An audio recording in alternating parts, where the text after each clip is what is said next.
This is the Chopsaki Otaku saying this is the 3 best movies ever made. These are the classic movies that I think are the best movies of all time. I put The Abyss on here because this movie has a great anti-war message. And, you know, and some might say that there's also a Christian message too, subliminally or metaphorically. And, you know, I agree with that, but, you know, and I'm glad. And that's also why it's on number 3.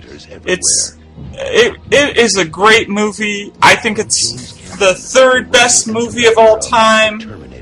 It's really a shame, though, that after this is James Cameron's last great movie. After Titanic and Avatar, he is just going downhill, man. This guy... Oh, what happened to you, James Cameron? You did all these great movies. Aliens and Abyss that were awesome.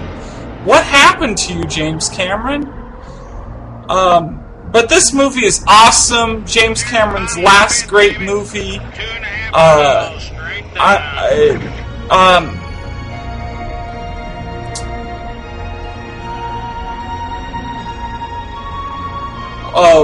Watch it, please do.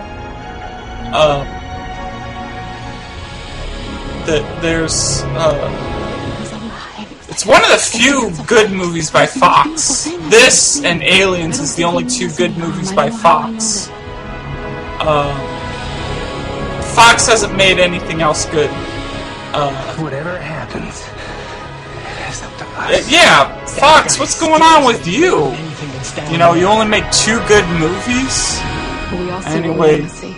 Well, actually, they did make Big Trouble in Little China, so that's 3. But I haven't seen a lot of good movies from Fox, but this is one of the few good movies from Fox, and so that's a pretty impressive thing.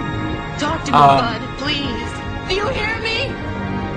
But definitely watch it.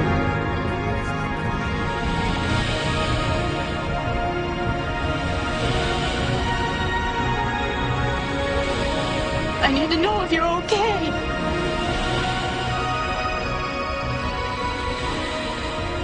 You can't leave me here alone.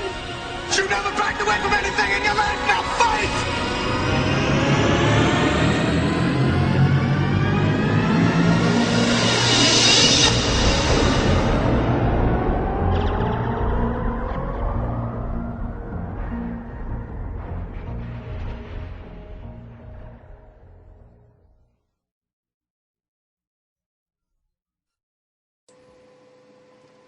I picked Aliens number 2 because, well, I really wish it was number 1, but unfortunately a crazy man escaped the insane asylum and made a Jesus movie. But anyway, this is a great sci-fi movie.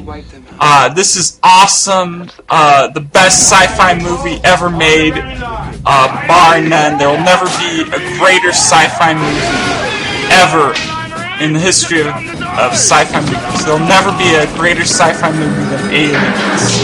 James Cameron is at his peak. This is his best film. His tour de force. He'll never direct a better film than Aliens. I haven't seen it. He came really close to The Abyss, but this is his best work, I think, is Aliens.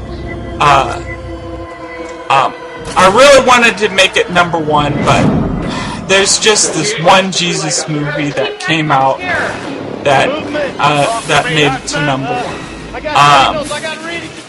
So I'm very sorry, Fox, that one of your movies didn't make it to number 1. I really would have liked to, but unfortunately, number 1 is a Jesus movie.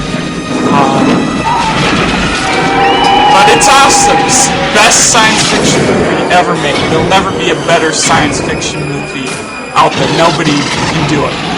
And unless Steven Spielberg directs a Doctor Who movie, there will never be a better science fiction movie. There's movement all over the place. 5 meters, man. 4.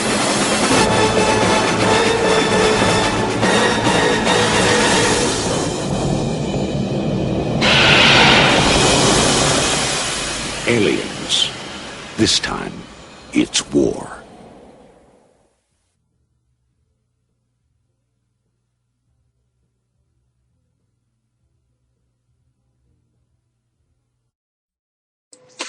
I chose The Passion of the Christ as number 1 because this, to me, is the greatest movie of all time, not Citizen Kane. And in fact, for all those film snobs who say Citizen Kane is number 1, I'd say it's more like 2 movies put together, like Star Wars or Back to the Future or The Terminator, movies that I hate.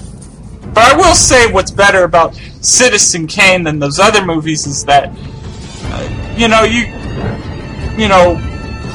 it looks like it was made yesterday with Citizen Kane, or something, or it looks like it was made in the 90s, or at least in present day indie movie or something.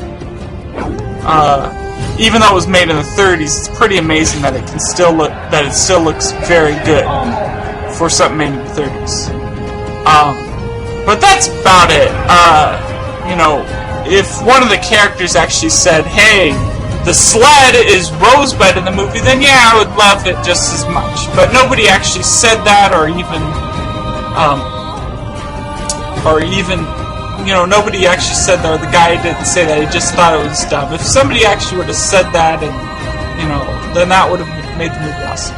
But this is the movie for all you film snobs. If you want to prove that movies are artistic and thought-provoking, this is it, Passion of the Christ.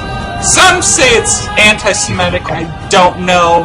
It either is, or I'm the most dense person in the world.